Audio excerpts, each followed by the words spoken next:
Assalamu alaikum. This is online English professor channel, and today I'm Professor Salman Shah Gilani with you, and today we are describing the second part of present definite tense. Before we have to complete part 1 and this is part 2. अभी part 2 में आपको जो है वो present indefinite tense का half part जो रह गया था वो अभी हम कंप्लीट कर रहे हैं, तो ध्यान से देखिएगा ताकि आपको समझ में आ सके। पहले हमने सीखा था प्रेजेंट डेफिनिट टेंस का सिंपल फिगरात, सिंपल सेंटेंस, उसके बाद हमने नेगेटिव किया था और उसके बाद इंटेरोगेटिव, और आज हमारा जो 4th नंबर पे आता है वो आता है इंटेरोगेटिव प्लस नेगेटिव। कुछ ऐसे फिगरात होते हैं जो कि सवालिया भी होते हैं और मनफी भी होते हैं, तो उनके लिए क्या हल है, क्या फार्मूला है और क्या उसका तरीकाकार है। असल में आपको ये बता दूं कि ये जो फार्मूले हैं और ये जितने हम आपको समझाने की कोशिश कर रहे हैं ना, ये है एक सिर्फ क्लू है। क्लू का मतलब इशारा है एक। इसमें ये है कि आपको हम रूल बताते हैं, और ज़िंदगी में जब भी आप इंग्लिश इसको बनाएंगे, उर्दू से इंग्लिश बनाएंगे, तो इन रूल को अपने माइंड में रखना है। इनको रख के आपने तरतीब से बनाना है। ये नहीं है कि जो हम फिक्रे लिख रहे हैं यहाँ पे आपको समझाने के लिए, एग्जाम्पल के लिए, वही होंगे, नहीं। ज़िंदगी में जितनी भी उर्दू के आप कोई भी फिक्रे बनाते हैं, इंग्लिश में कन्वर्ट करते हैं, किसी भी ज़बान में इंग्लिश में कन्वर्ट करते हैं, तो इसको जहन में रखना है, इन रूल को, कि इस टेंस के अंदर क्या है। मैंने आपको जैसे बताया ता ते ती इसकी पहचान है, और उसके आगे क्या रूल अप्लाई होते हैं, फर्स्ट फॉर्म लगती है वर्ब की, क्या लगता है, हेल्पिंग वर्ब क्या होता है। एक दफ़ा मैं आपको थोड़ा सा बता दूँ और फिर शुरू करूँ। आज देखिए इस टेंस के अंदर हमने, यह है lesson number 1 present indefinite tense. ये पार्ट 2 है इसका, लेसन नंबर 1 का प्रेजेंट डेफिनिट टेंस का पार्ट 2 है। इस टेंस के अंदर मैंने आपको बताया था कि क्या आता है, ता है, ती है या ते है। ये है इसकी पहचान, ये इसकी इंडिकेशन है, पहचान है। मैंने आपको पहले बताया था। इस टेंस के अंदर मैंने आपको ये भी बताया था कि हेल्पिंग वर्ब जो है वो है डू और डज। हेल्पिंग वर्ब है ये। हेल्पिंग वर्ब किसको बोलते हैं? जो वर्ब की हेल्प कर रहा हो, जो वर्ब की हेल्प कर रहा हो। इस टेंस के अंदर हमेशा फर्स्ट फॉर्म लगती है। एस यहाँ एस का इजाफा होता है सादे फिक्रात में, नफी मनफी में, सवालिया में, किसी में कुछ नहीं होता। इन फिक्रात के अंदर जब डू डज लग जाता है तब हमेशा फर्स्ट फॉर्म लगती है। डू किसके साथ लगता है, डज किसके साथ लगता है, पहले आपको बता चुका हूं। अच्छा, अभी देखिए हमने आज करना है इंटेरोगेटिव प्लस नेगेटिव। आज हमारा जो है वो है सवालिया और मनफी फिक्रा। ये है हमारा टॉपिक। आज हमने करना है इंटेरोगेटिव प्लस नेगेटिव, यानी सवालिया भी हो और मनफी भी हो। प्रेजेंट इंडेफिनिट टेंस के फिक्रा, जो सवालिया भी हो और मनफी भी हो। मिसाल के तौर पे, क्या वो स्कूल नहीं जाता है, क्या वो खाना नहीं खाता है, क्या वो नहीं सोता है, क्या वो नहीं नहाता है, क्या वो गाड़ी पे नहीं जाता है, क्या वो कंप्यूटर नहीं चलाता है, क्या वो घास नहीं काटता है। ता ते ती पहचान है। इसमें क्या हुआ है, सवालिया भी आ जाता है और मनफी भी आ जाता है, यानी डबल, सवालिया भी हो और मनफी भी हो। फार्मूला इसका मैं आपको बता दूं। इसका फार्मूला क्या होगा, सबसे पहले आएगा हेल्पिंग वर्ब। हेल्पिंग वर्ब इसमें क्या है, इस टेंस के अंदर डू है या डज है। एक बात मैंने आपको और बताई थी कि इस टेंस के अंदर क्या, यानी सवाल के लिए क्या की इंग्लिश जो आएगी वो डू डज ही आएगी। क्या की इंग्लिश व्हाट नहीं आएगी, डू डज ही आएगी। इस टेंस के अंदर क्या की इंग्लिश क्या आएगी, डू या डज। इस बात को समझना है, क्या की इंग्लिश इस टेंस के अंदर वो डू डज आएगी। अच्छा, इसका फार्मूला क्या था, सवालिया प्लस नेगेटिव का। सबसे पहले हेल्पिंग वर्ब प्लस आगे आएगा सब्जेक्ट। सब्जेक्ट हमेशा जानदार होना चाहिए, लिविंग थिंग, तब ये टेंस होगा, वरना टेंस नहीं होगा, पैसिव होगा। और एक्टिव को ही टेंस बोलते हैं। पैसिव कहते हैं पास की हुई चीज को, यानी सब्जेक्ट को उठा के आगे पास कर देंगे, ऑब्जेक्ट पे ऑब्जेक्ट को उठाकर यहाँ पे पास कर देंगे, सब्जेक्ट की जगह पे, ये होता है पैसिव। एक्टिव या टेंस, ये एक ही चीज का नाम है। अच्छा देखो, अभी सबसे पहले हेल्पिंग वर्ब, उसके बाद आता है सब्जेक्ट, उसके बाद आता है नेगेटिव। नेगेटिव के लिए क्या लगाते हैं हम, नॉट। अच्छा आगे क्या आएगा, हेल्पिंग वर्ब आ गया, सब्जेक्ट आ गया, आगे नेगेटिव यानी नॉट लगेगा, आगे आएगा क्या, वर्ब, वर्ब आएगा। उसके बाद क्या आता है, ऑब्जेक्ट। और एक बात आपको मैं बहुत अच्छे तरीके से बता दूं, समझने की कोशिश करो। जिस टेंस के अंदर यानी प्रेजेंट डेफिनेट टेंस है, जिस फिक्रे के अंदर डू डज आ जाता है ना, वहां पे हमेशा पहली फॉर्म लगती है, उसके साथ कोई दूसरी तीसरी चौथी कुछ भी नहीं लगती, हमेशा पहली फॉर्म लगेगी।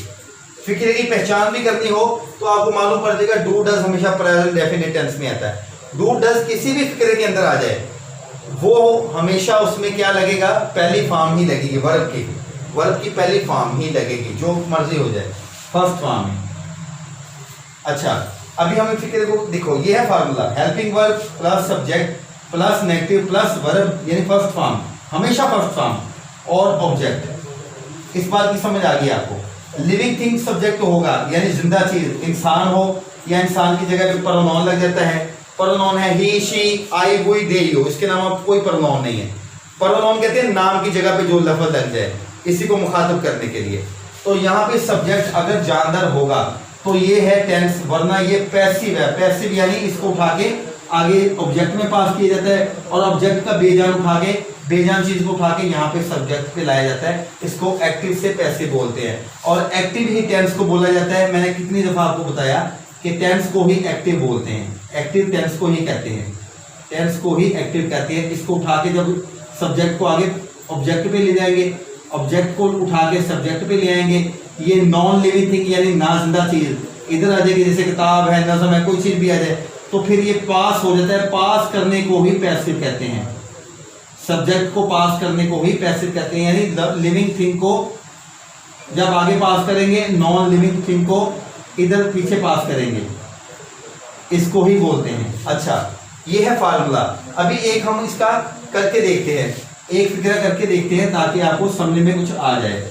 अभी देखिए गौर से, हम कर रहे हैं negative plus sorry interrogative plus negative यानी सवालिया भी और मनफी भी। मिसाल के तौर पे क्या क्या पुलिस वाला चोर को पकड़ता है, क्या पुलिस वाला चोर को पकड़ता है। सबसे पहले आपने टेंस की पहचान करनी होती है, टेंस कौन सा है। मैंने आपको बताया था ता ते ती जब आ जाए किसी भी फिक्रे के अंदर, वो क्या होता है, present indefinite tense. Present indefinite tense के अंदर सादा फिक्रात में एस या ईएस का इजाफा ही शी के नाम, ही शी इट या वहां नाम के साथ होता है सादा फिक्रात। ये सादा नहीं है, ये है इंटरोगेटिव प्लस नेगेटिव। और मैंने आपको बताया था इस टेंस के अंदर क्या की इंग्लिश क्या आएगी, मैंने आपको बताया था डू या डज, वो हमने सब्जेक्ट को देख के लगाना, डू लगेगा या डज लगेगा। अच्छा सबसे पहले बात ये है, ये पहचानो ये एक्टिव का फिक्र है यानी एक्टिव यानी टेंस का फिक्र है या ये पैसिव का फिक्र है। सबसे बड़ी बात ये होती है इंग्लिश बनाने के लिए, ये मेरा पॉइंट बहुत बड़ा है, आप सोचो इस बात को। इंग्लिश बनाने के लिए सबसे पहले कोई भी फिक्रा जिसकी आप इंग्लिश बना रहे हैं ना, वो पहचान आपने करनी होती है कि ये टेंस का फिक्रा है या पैसिव का। क्योंकि टेंस के अंदर हेल्पिंग वर्ब और वर्ब की जो है वो मुख्तलिफ हालतें लगती हैं, वर्ब की मुख्तलिफ हालतें लगती हैं, पहली फॉर्म आती है, दूसरी आती है, तीसरी आती है, ये हमने डिसाइड करना होता है रूल के मुताबिक, टेंस के रूल के मुताबिक, यानी टेंस यानी एक्टिव के रूल के मुताबिक। और जब पैसिव हो जाता है उसमें वर्ब की इज के बाद तीसरी फॉर्म लगी होती है, हालांकि इज के बाद तीसरी फॉर्म नहीं लगती, चौथी लगती है प्रेजेंट इंडेफिनिट प्रेजेंट कंटिन्यूस में, लेकिन इसमें इज के बाद थर्ड फॉर्म लगी होती है, जिसकी वजह से हमको सब कुछ भूल जाता है, समझ में ये नहीं आता कि ये इज के बाद थर्ड फॉर्म कैसे लग गई यार। इज तो है कंटिन्यूस यानी रहा रही के मायने में आता है, उसके बाद हमने चौथी फॉर्म लगानी चाहिए रूल के मुताबिक, लेकिन वो रूल के मुताबिक सही लगी है, वो टेंस के मुताबिक चौथी फॉर्म लगेगी। अगर वो पैसिव का फिक्र है फिर थर्ड फॉर्म ही लगेगी किसकी, ये बात को आपने समझना है। अभी देखो ये पहले ये पहचान करो, चलो ये पहचान होगी प्रेजेंट डेफिनिट टेंस का हो गया ता ते ती से। उसके बाद पहचान ये करो कि ये टेंस है या पैसिव है। मैंने आपको पहली दफा ये बताया था जो पहला लफ्ज आपने लिखना है ना, उससे आपको मालूम पड़ जाएगा ये जानदार चीज है या बेजान। क्या जो है वो तो इंटेरोगेटिव के लिए आ रहा है, ठीक है, सवालिया के लिए। क्या के बाद जो लफ्ज आ रहा है वो है या जिंदा हो या बेजान हो। पुलिस जो है वो जानदार है, इंसान ही है पुलिस वाले, पुलिस जानदार है, तो ये क्या हो गया, टेंस हो गया, क्योंकि जो भी जानदार चीज से शुरू होता है सब्जेक्ट वो टेंस होता है। अभी सब्जेक्ट क्या है, पुलिस, ठीक है, पुलिस आ गया, चले पुलिस लिख ले, POLICE, पुलिस। इसमें दा लगेगा, दा क्यों लगेगा, क्योंकि एक टीम के तौर पे जो काम करे उसके साथ हमेशा दा या दी बोलते हैं या दा बोलते हैं आप, वो लगेगा, ठीक है। अभी देखो क्या की इंग्लिश क्या है, ये है इंटेरोगेटिव प्लस नेगेटिव। क्या की इंग्लिश इस टेंस के अंदर, ताते वाले टेंस के अंदर, प्रेजेंट डेफिनेट टेंस के अंदर जो क्या की इंग्लिश है वो क्या है, डू या डज। अब एक चीज के लिए, एक आदमी के लिए क्या लगेगा, डू लगेगा या डज लगेगा, पुलिस है।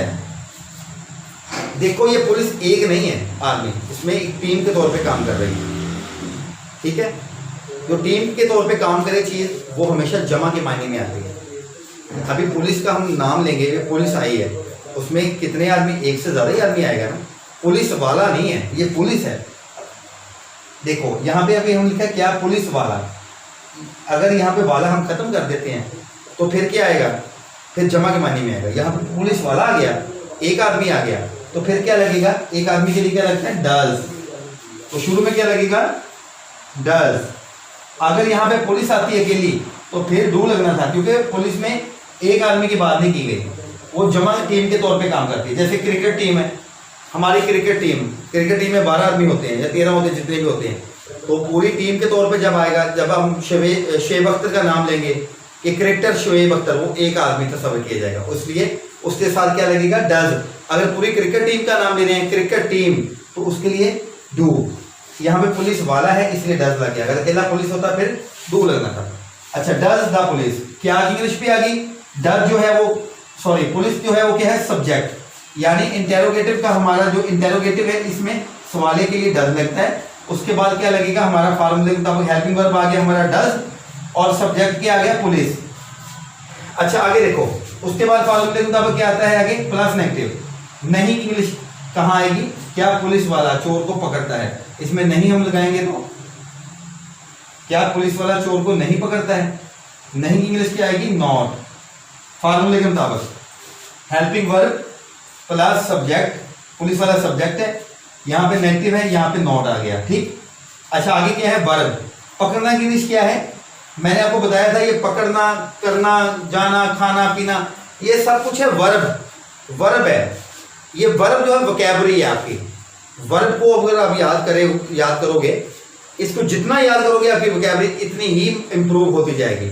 फिर आपको हर चीज का पता होगा कि इसका मायने ये है, इसका मायने ये है। जब ये आपके ज़हन में आएगा, फिर आपने रूल अप्लाई करने हैं टेंसों के, एक्टिव पैसिव के, फिर आपको बोलने में आसानी हो जाएगी, लिखने में आसानी हो जाएगी, तभी आप समझ पाएंगे इंग्लिश क्या है। अभी पकड़ना की इंग्लिश क्या है, कैच। कैच है पकड़ना। इसकी दूसरी फॉर्म क्या है, काट। तीसरी भी काट, ठीक है। चौथी इसकी क्या आएगी, कैचिंग। हमने इस टेंस के मुताबिक पहली फॉर्म लगानी है, catch. Does the police not catch, किसको, अभी देखो क्या आ गया, वर्ब आ गया हमारा कैच। आगे ऑब्जेक्ट क्या है, किसको नहीं पकड़ा, चोर को। चोर क्या है, ऑब्जेक्ट है। चोर की इंग्लिश क्या है, थीफ। ये लो, ये फिक्रा पूरा हो गया था। रूल के मुताबिक हेल्पिंग वर्ब, जो वर्ब की हेल्प कर रहा हो, इस वर्ब की हेल्प कर रहा है हेल्पिंग वर्ब। बता रहा है कि क्या यहाँ पे लगेगा, पहली फॉर्म लगेगी, क्या लगेगी। इस टेंस के अंदर हेल्पिंग वर्ब है डू डज, दो ये हेल्पिंग वर्ब है। ये दोनों हेल्पिंग वर्ब बताते हैं कि हमेशा फर्स्ट फॉर्म लगेगी वर्ब के साथ, इनकी वजह से हमेशा फर्स्ट फॉर्म लगती है।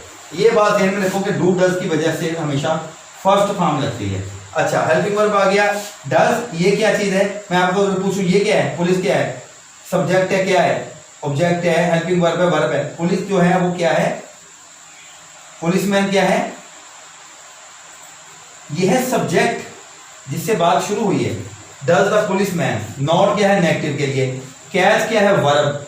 कैच इसमें क्या है, वर्ब। और ये थीफ क्या है, ऑब्जेक्ट। यानी ये डज है हेल्पिंग वर्ब,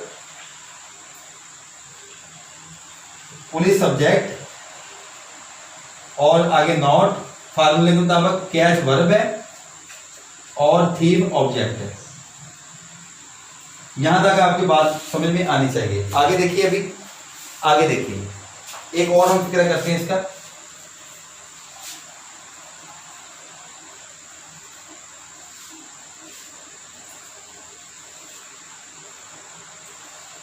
अच्छा, आगे देखो,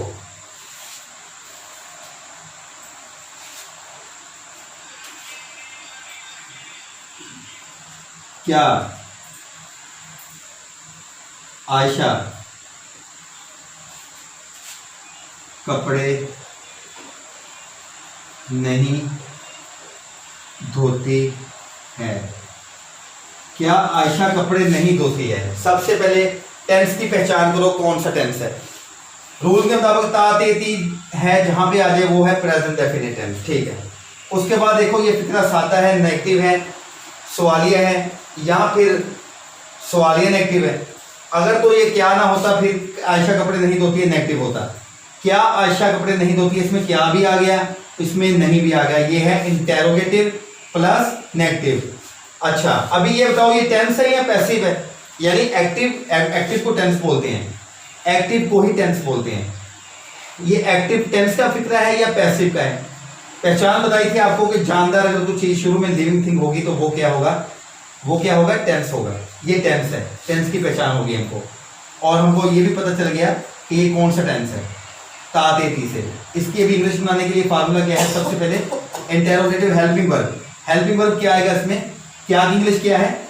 डू या डज। क्या की इंग्लिश इसमें है? डू या डज। अच्छा, अभी क्या की इंग्लिश लगाओ? आयशा को देके लगेगी, सब्जेक्ट को देके। अगर जानदार सब्जेक्ट सिंगल है यानी वाहद है तो उसमें डज लगता है, अगर जमा में आ रहा है तो डू लगता है, तो उसमें क्या आएगा? डज। अच्छा, हेल्पिंग वर्ब आ गया हमारा डज। आयशा का आयशा आ गया। अच्छा, डज आयशा कपड़े नहीं धोती है? अभी देखो, नहीं इंग्लिश क्या आएगी? फार्मूले के मुताबिक इंटरोगेटिव प्लस नेगेटिव। ये इंटरोगेटिव की जगह ये आ गया डज, प्लस की जगह पे आ गया सब्जेक्ट, नेगेटिव की जगह पे क्या आएगा? नहीं की इंग्लिश नॉट। हेल्पिंग वर्ब आ गया डज, सब्जेक्ट आ गया आयशा, नेगेटिव की जगह गया नॉट। आगे हेल्प, आगे वर्ब क्या है? धोना। इसमें काम, जो काम करने का अमल है वो धोना है। धोना की इंग्लिश क्या होती है? वॉश। पहली फॉर्म इसकी है वॉश, दूसरी फॉर्म इसकी क्या है? वॉश्ड, और तीसरी भी वॉश्ड, चौथी वॉशिंग है। इसमें हमने कौन सी लगानी है? पहली फॉर्म लगानी है। डज आयशा नॉट वॉश, आगे कपड़े, क्लोथिज। ऑब्जेक्ट क्या है हमारा? क्लोथिज। एक बात आपको यहां पे बता दूं, क्लॉथ और क्लोथिज में फर्क है, ये भी आपके ज़हन में आ जाए। क्लॉथ और क्लोथिज। क्लॉथ कहते हैं अनसिला कपड़ा। वो अनसिले कपड़े को तो नहीं धोती, अपने कपड़े धो रही है, किसी के घर में किसी के धो रही है तो सिले हुए धो रही है। अनसिले, अगर वो यहाँ पे आयशा अनसिले कपड़े धो रही है फिर क्लॉथ आना था। यहाँ पे ये सिले सिलाई कपड़े, यानी जिसका ये कपड़े का मतलब है सिले सिलाई कपड़े हैं, इसमें क्लॉथिज आएगा, जिसको बोलते हैं रेडीमेड। रेडी मेड, रेडी का मानी तैयार, मेड का मानी बने हुए। मेक की दूसरी फॉर्म है मेड, MEKE, मेक बनाना। मेड बन गया या बना हुआ, रेडीमेड क्लॉथिज को बोलते हैं। क्लॉथ कहते हैं अनसिला कपड़ा। दुकानों पे लिखा होता है ना cloth house, Usman cloth house, decent cloth house. Cloth house का मानी अनसिला कपड़ा, और क्लॉथिज का मानी होता है सिला हुआ कपड़ा, यानी रेडीमेड यानी तैयार शुदा। रेडी तैयार, मेड तैयार शुदा। तैयार शुदा या क्लॉथिज एक ही चीज है, ठीक है। यहां तक बात को समझो। ड्रेसेस का मतलब भी यही होता है, ड्रेसेस यानी सिले सिलाई कपड़े। ये बात को समझ में आपको आ गई कि इस तरह से हमने इस फिक्रों में क्या किया है।